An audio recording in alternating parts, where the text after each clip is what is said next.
하나님의 말씀 로마서 제1장입니다.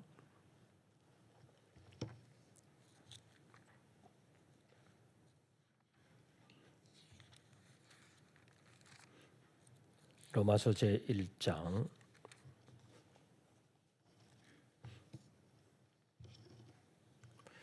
주일 오후 시간에 이어서 13절부터 17절까지의 말씀 다시 한 번 더 교독하겠습니다.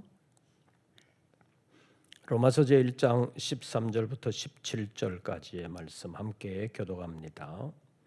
13절 말씀을 제가 먼저 봉독합니다. 형제들아, 내가 여러 번 너희에게 가고자 한 것을 너희가 모르기를 원하지 아니하노니 이는 너희 중에서도 다른 이방인 중에서와 같이 열매를 맺게 하려 함이로되 지금까지 길이 막혔도다.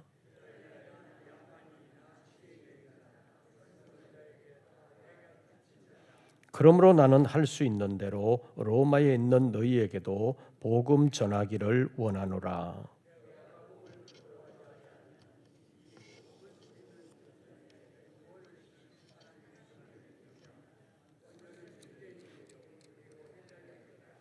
(17절) 다 같이 봉독합니다. 복음에는 하나님의 의가 나타나서 믿음으로 믿음에 이르게 하나니 기록된 바 오직 의인은 믿음으로 말미암아 살리라 함과 같으니라. 아멘. 먼저 광고 말씀을 드리겠습니다. 오늘 소방서에서 와서 소방점검이 있었던 것 같은데 뒤에 통로, 비상계단의 통로에 적치되어 있는 문제 때문에 아마 지적을 받은 것 같습니다. 그래서 기도회 후에 계단에 있는 것을 그냥 다 주차장으로 내려놓으려고 합니다. 여러분들 좀 도와주시기를 바랍니다. 그래서 주차장 창고 바로 옆으로 차 한 대 댈 수 있는 공간에다가 짐을 우선 쌓아 놓으려고 합니다. 여러분 협력해 주시기를 바랍니다. 나머지 광고들은 주보를 참고해 주시고 내일 광주 제1교회 학생들이 60여 명 함께 와서 자고 가는 일이 있겠습니다. 여러분들 그리 알아주시기를 바라고 또 협력해 주시기를 바랍니다. 이제 바로 말씀을 상고하겠습니다. 지난 주일 오후에 하나님의 의와 믿음이라는 제목으로 잠깐 동안 말씀을 상고하면서 하나님께서 우리에게 믿음으로 말미암는 의를 우리에게 허락하시는 것에 대해서 서론적으로 살펴본 바 있습니다. 하나님은 사랑이시지만 사랑의 하나님이시지만 하나님에게는 무서운 공의가 함께 있다는 사실을 우리가 알 필요가 있습니다. 그런데 오늘 본문 말씀에 보면 17절에 하나님의 새로운 의에 대하여 말씀하고 있습니다. 17절 다시 보시지요. 복음에는 뭐가 나타나서 하나님의 의가 나타나서 복음에 나타난 의에 대하여 17절에서 말씀하고 있는데 지금까지 유대인들은 율법에 나타난 의에 대하여 알고 있었고 믿고 있었다고 볼 수 있는데 그 율법에 나타난 의에 대하여 사실은 바리새인들이나 서기관들이 가장 정통하다고 생각을 하고 있었지만 주님께서 보실 때는 그들이 가지고 있는 의는 올바른 의가 아니라는 것을 여러 번 지적하신 바가 있습니다. 왜 그런 바리새인의 의가 나타나게 됐는지 하나님의 말씀을 오해했다고도 볼 수 있는데 한번 찾아보시지요. 레위기 제18장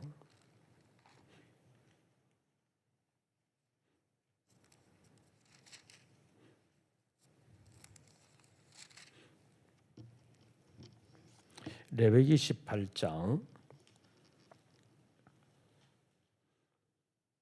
1절부터 5절까지의 말씀 함께 교독하시겠습니다. 레위기 18장 1절부터 5절까지 함께 교독하겠습니다. 여호와께서 모세에게 말씀하여 이르시되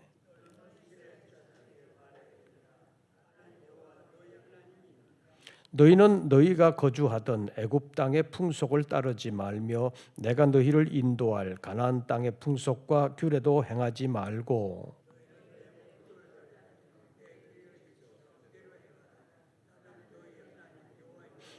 5절 다 같이 너희는 내 규례와 법도를 지키라. 사람이 이를 행하면 그로 말미암아 살리라. 나는 여호와이니라. 아멘.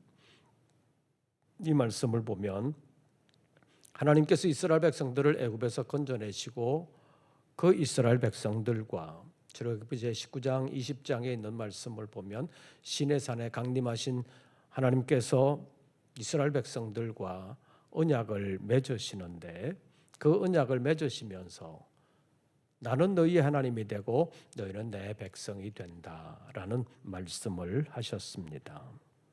그런데 오늘 지금 읽은 이 말씀에 보면 나는 너희의 하나님 여호와다 이렇게 말씀하시면서 내가 너희에게 주는 계명을 지켜 행하라고 말씀하고 있습니다. 그래서 4절에 보면 너희는 내 법도를 따르며 내 규례를 지켜 그대로 행하라. 나는 너희의 하나님 여호와니라. 이렇게 말씀하시면서 하나님께서 대표적인 계명으로 10계명을 주셨는데 그 10계명을 주실 때도 보면 나는 너희를 애굽 땅 종되었던 집에서 인도하여 낸 너희 하나님 여호와다. 그러니까 계명을 지켜라. 이런 말씀을 하셨습니다.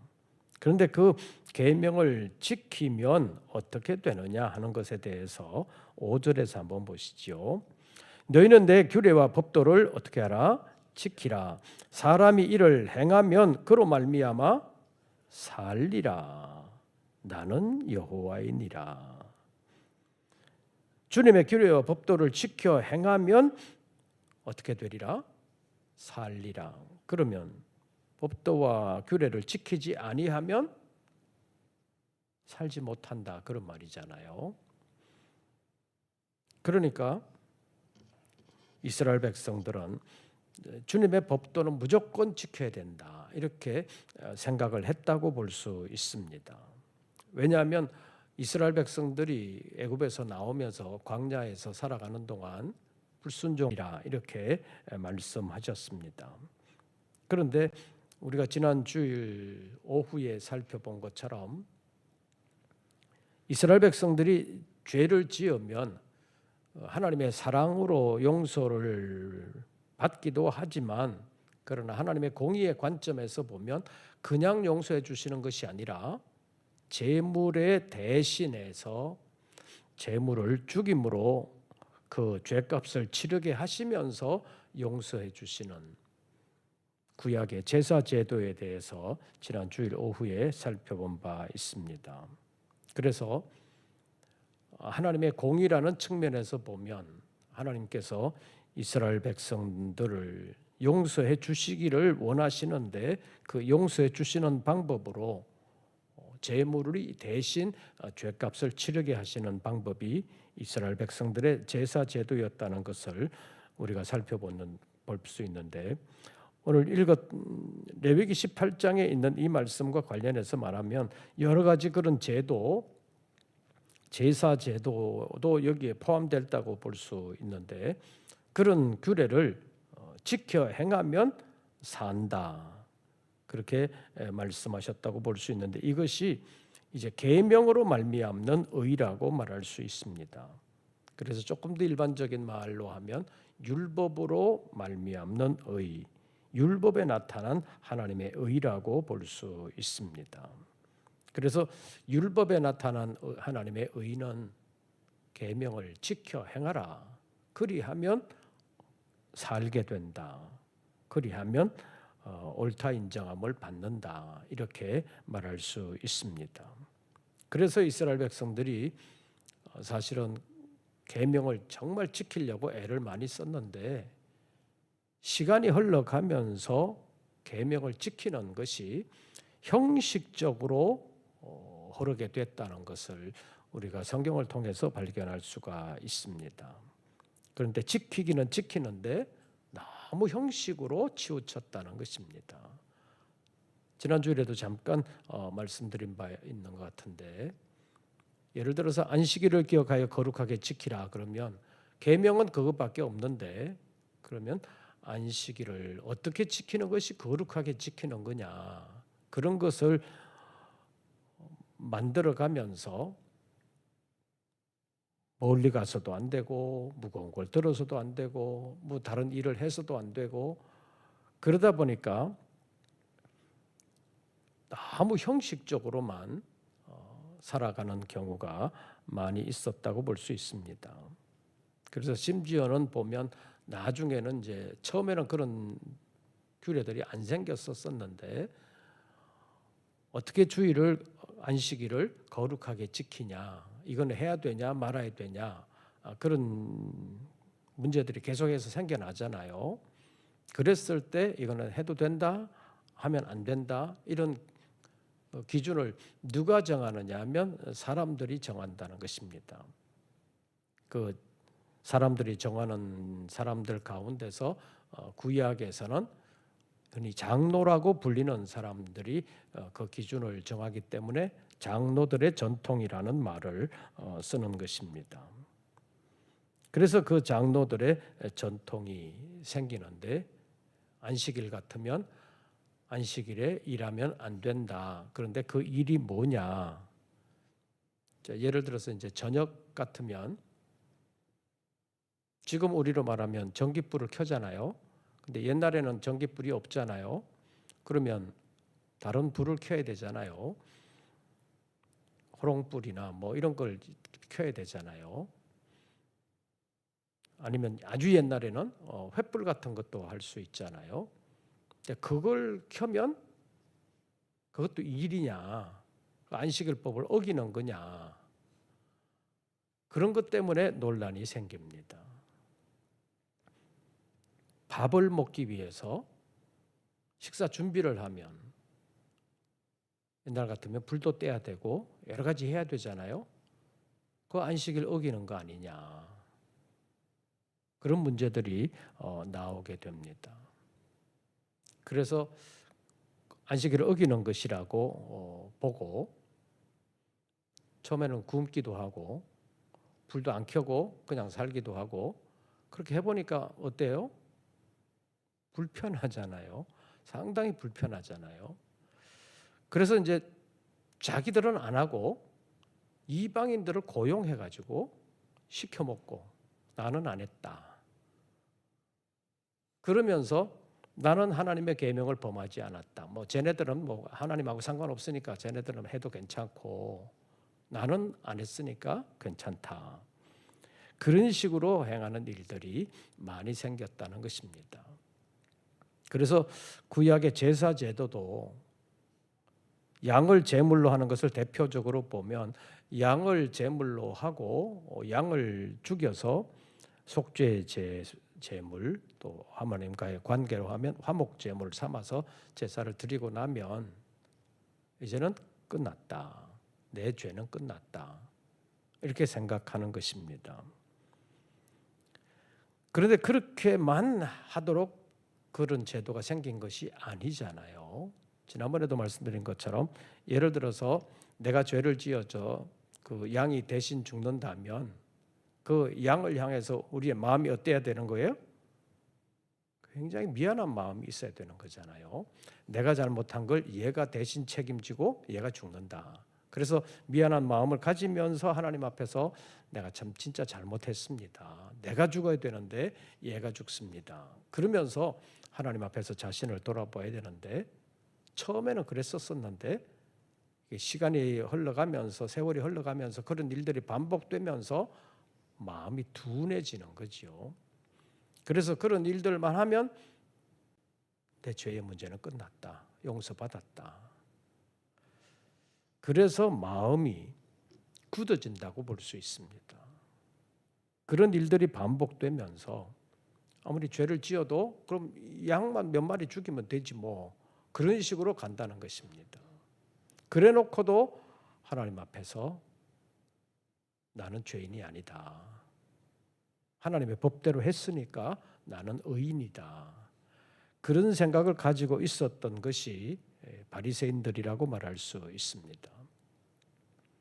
그래서 바리새인들은 굉장히 의롭다고 주장을 했지만 그 마음을 들여다보면 그 마음이 굳은 상태에서 정말 겸손하지 않고 자기 의를 내세우는 사람들이 바리새인들과 서기관들이었기 때문에 마태복음 23장에서 화 있을진저 외식하는 서기관들과 바리새인들이여 하면서 7가지의 화를 예수님께서 선포한 것이 마태복음 23장에 기록되어 있습니다. 왜 그런 일이 생겼느냐? 금방 찾은 레위기 18장 5절 말씀 다시 보시지요. 너희는 내 규례와 법도를 어떻게 하라? 지키라. 지키는데 마음으로부터 우러나와서 죄송스러운 마음을 가지면서 지키며 또 겸손한 마음을 가지고 지켜야 되는데, 몇 가지 지켰다고 하고 나는 할 것 다 했다, 나는 의롭다, 그런 생각을 많이 가지게 되었다는 것입니다. 사람이 이를 행하면 그로 말미암아 어떻게 되리라? 살리라. 지키면 산다, 행하면 산다. 내가 지금 살고 있는 것은 내가 계명을 지켰기 때문이다, 그런 생각을 유대인들이 많이 가졌고 특히 바리새인들에게 그런 생각이 많았다는 것입니다. 그래서 율법으로 나타나는 의는 행하면 산다, 행함으로 말미암는 하나님의 의를 많이 유대인들이 생각했다는 것입니다. 그런데 로마서 1장으로 다시 돌아가서 보면 그런 율법으로 말미암는 의가 아니라 새로운 의가 나타났다는 것입니다. 로마서 1장 다시 보시지요. 1장 17절. 율법으로 나타난 의가 바리새인들을 양산하면서 어쩌면 하나님께서 주신 의도를 벗어나서 여러 가지 부작용을 낳았다고 말할 수 있는데, 하나님이 하나님의 아들 예수 그리스도를 보내시면서 새로운 의를 계시해 주셨다고 볼 수 있습니다. 17절 말씀 다시 보시지요. 복음에는 뭐가 나타나서? 하나님의 의가 나타나서 믿음으로 믿음에 이르게 하나니, 이렇게 말씀하고 있습니다. 조금 전에 말씀드린 것처럼 왜 복음에 새로운 하나님의 의를 나타내실 수밖에 없었느냐? 바리새인들을 비롯해서 유대인들의 의가 율법으로 말미암는 의라고 생각을 하면서 자기들은 하나님의 계명대로 살았으니까 의롭다, 깨끗하다, 이렇게 생각을 했는데, 그것을 예수님께서 오셔서 보시니까 그거는 하나님의 의를 이루는 것이 아니었다는 것입니다. 한번 찾아보시죠. 마태복음 제15장.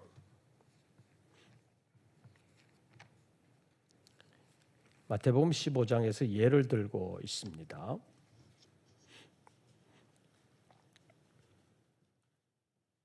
(1절부터) (20절까지입니다) 마태복음 제15장 1절부터 20절까지 함께 교독합니다. 그때 바리새인과 서기관들이 예루살렘으로부터 예수께 나와 이르되,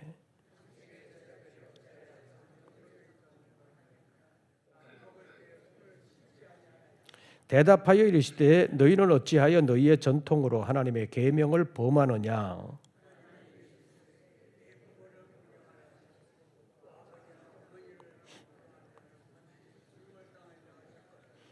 너희는 이르되 누구든지 아버지에게나 어머니에게 말하기를 내가 드려 유익하게 할 것이 하나님께 드림이 되었다고 하기만 하면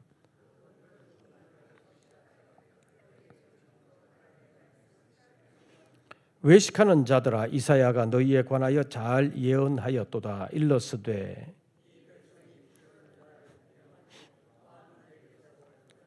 사람의 계명으로 교훈을 삼아 가르치니 나를 헛되이 경배하는도다 하였느니라 하시고,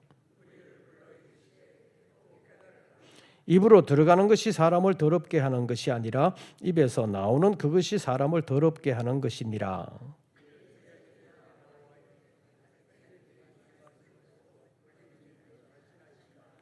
예수께서 대답하여 이르시되 심은 것마다 내 하늘 아버지께서 심으시지 않은 것은 뽑힐 것이니,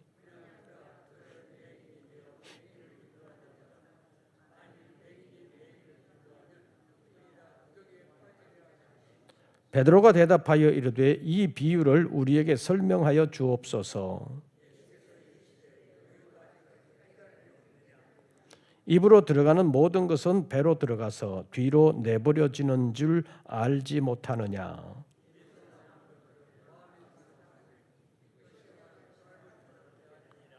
마음에서 나오는 것은 악한 생각과 살인과 간음과 음란과 도적질과 거짓 증언과 비방이니,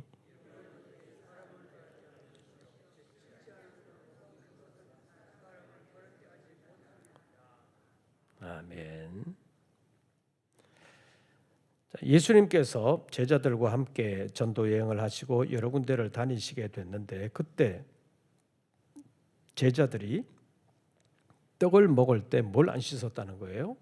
손을 안 씻었다는 건데, 손을 안 씻는 것 때문에 2절 말씀에 보면 바리새인들과 서기관들이 예수님께 나와서 제자들에 대하여 비난하지요. 당신의 제자들이 어찌하여 장로들의 전통을 범하나이까? 떡 먹을 때 손을 씻지 아니하나이다. 손을 씻는 게 좋아요? 안 씻는 게 좋아요? 물론 씻는 게 좋지요. 씻는 게 좋아요. 위생을 봐서도 좋습니다. 그런데 이 손을 씻는 것을 뭘로 만들어 놨어요? 장로들의 전통으로 만들어 놨다는 것입니다. 다시 말하면 장로들의 회의에서 떡을 먹을 때는 손을 씻어라, 그렇게 만들었다는 것입니다. 그런데 그것을 예수님께서 뭐라고 말씀하시느냐? 3절에 보면 대답하여 이르시되 너희는 어찌하여 너희의 전통으로 뭘 범하느냐?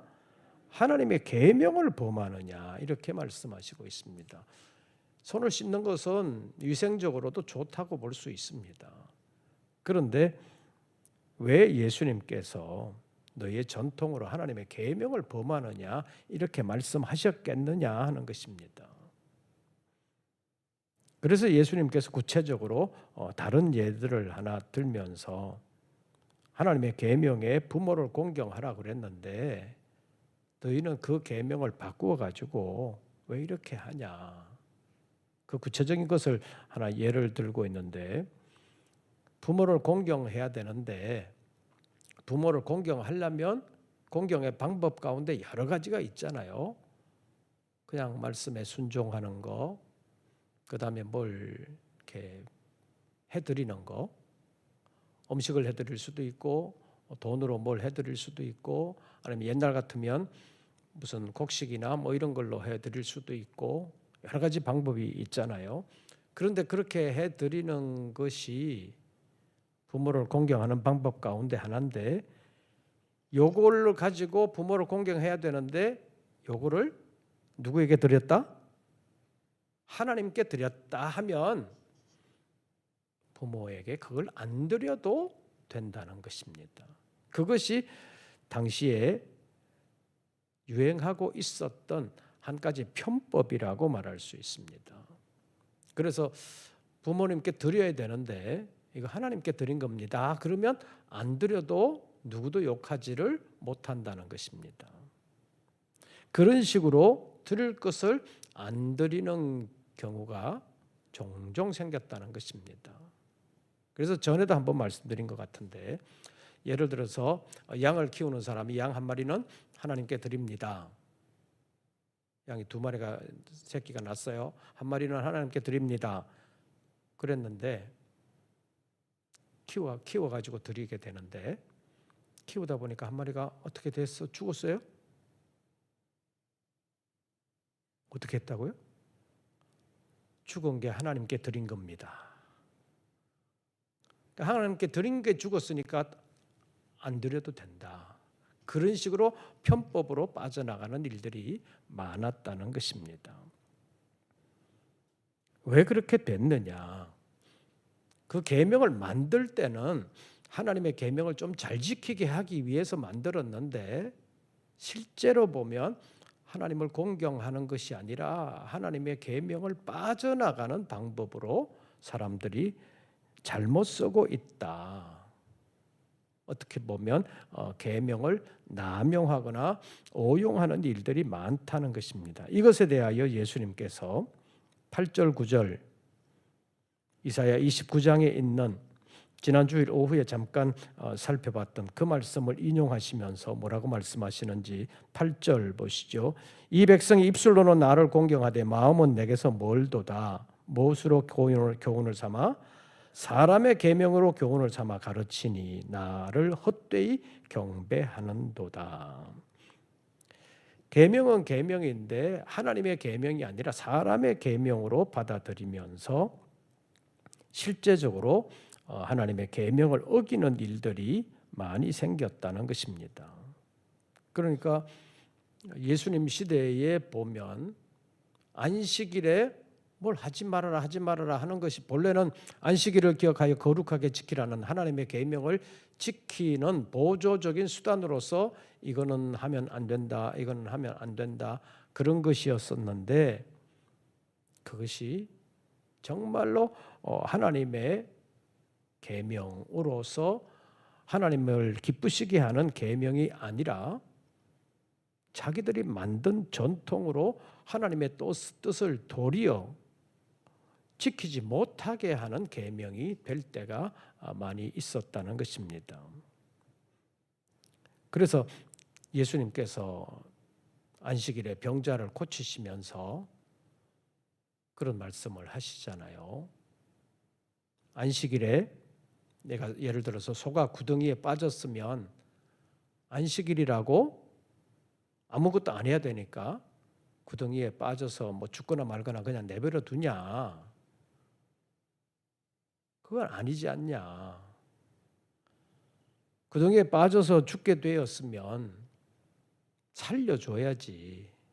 그 안식일이라고 일 안 해야 된다고 그냥 죽도록 내버려 두는 게 맞냐? 그거에 대해서 예수님께서 물으니까 유대인들이 말을 못 하잖아요. 그래서 예수님께서 안식일에 선을 행하는 것은 옳다. 무조건 안 하는 것이 옳은 게 아니라 안식일에는 선을 행하는 것이 옳다. 그러면서 예수님께서 병자들을 고치시고 안식일에 여러 가지 일들을 하신 것을 봅니다. 그러니까 안식일에도 안식일을 기억하여 거룩하게 지키라는 것이 무조건 아무것도 안 하는 것이 하나님의 뜻이 아니라 하나님이 기뻐하시는 일은 하는 것이 안식일의 법에 맞는 것이다 라는 것을 말씀하시면서 인자는 안식일의 주인이다 라는 말씀까지 하셨습니다. 그런데 사람들은 무조건 안식일을 기억하여 거룩하게 지키기 위해서 이건 하지 마라 저건 하지 마라 그런 법을 만들어 놨으니까 그 법대로만 하면 안식일을 기억하여 거룩하게 지키는 거다. 하나님의 계명을 지키는 거다. 이런 식으로 받아들이는 것이 예수님 당시의 바리새인들과 서기관들의 생각이었다는 것입니다. 그래서 제자들이 손을 안 씻고 떡을 먹으니까 왜 계명을 어깁니까?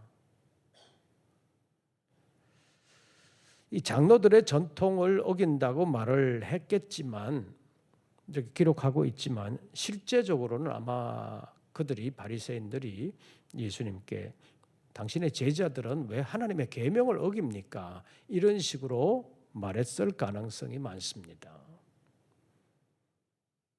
왜냐하면 하나님은 안식일을 기억하여 거룩하게 지키라는 말씀만 하셨는데 그것을 지킨다고 더 세분해서 만든 것이 장로들의 계명인데 이것도 하나님의 계명이다 이렇게 생각한 것입니다. 그래서 유대인들은 장로들의 전통으로 내려오는 여러 가지 법규들 그런 것들을 교육을 하잖아요. 어릴 때부터 사람들에게 교육을 합니다. 그래서 잘 알려진 탈무드에 나오는 얘기들 같은 거 그런 것들이 거의 사람들이 만들어낸 얘기인데 요즘식으로 말한다면 하나님의 뜻에 맞게 살게 하기 위해서 교훈으로 만든 그런 얘기들이 탈무드에 많이 기록이 되어 있습니다. 그런데 유대인들은 그것이 하나님의 법이다, 율법이다, 구전의 율법이다 이렇게 받아들이는 것입니다. 그런데 그런 것을 보면서 예수님께서 계명이라고는 하는데 진짜 하나님의 뜻에 맞는 계명으로서 내려온 것은 아니다라는 것을 말씀하시면서 그것은 하나님의 계명이 아니라 누구의 계명이다? 사람의 계명이다 이렇게 말씀하고 있습니다. 그래서 너희는 어찌하여 너희의 전통으로 하나님의 계명을 어기느냐 이렇게 예수님께서 말씀하신 것을 우리가 알 필요가 있습니다. 그래서 처음에는 하나님의 계명을 정말 잘 지키기 위한다고 만든 법이 나중에는 도리어 하나님의 뜻을 저버리게 되는 결과도 많이 있었다는 것을 우리에게 보여주고 있습니다. 그래서 하나님께서 예수 그리스도를 이 땅에 보내시면서 이제는 율법으로 말미암는 의가 아니라 복음으로 말미암는 의를 새롭게 계시해 주셨다는 것입니다.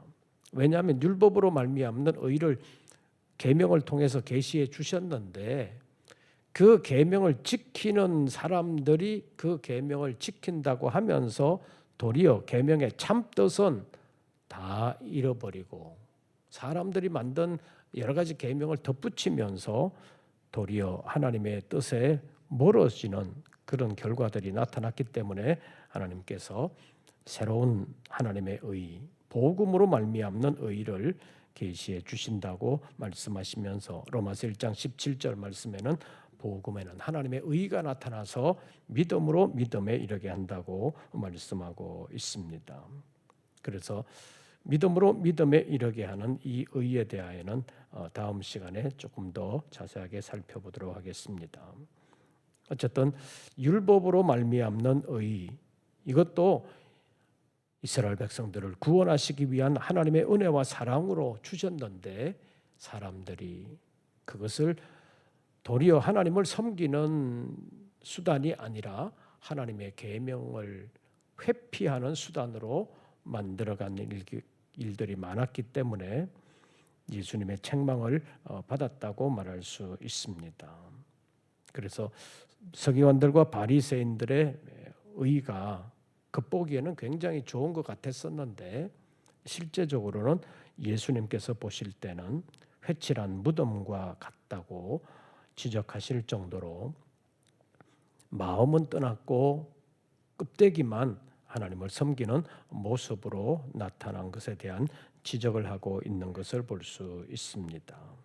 그래서 우리가 이 시대를 살아가면서 우리가 하나님을 섬기는 일은 그냥 겉모습으로만이 아니라 우리의 마음이 깊은 데서부터 우러나와서 정말로 하나님을 기쁘시게 하는 믿음을 가지고 살아야 되는데 현실적으로 그렇지 않는 경우도 있다는 것을 생각하면서 우리의 온 마음 깊숙한 곳에서부터 하나님의 은혜를 생각하고 감사하는 마음, 어떻게 하면 하나님을 더 기쁘시게 할까? 그런 믿음을 가지고 살아가면서 하늘 나라의 상급을 아름답게 쌓아갈 수 있는 우리 모든 권속들 되시기를 주의 이름으로 축원합니다. 우리 찬송 부르시고 기도하겠습니다. 545장입니다.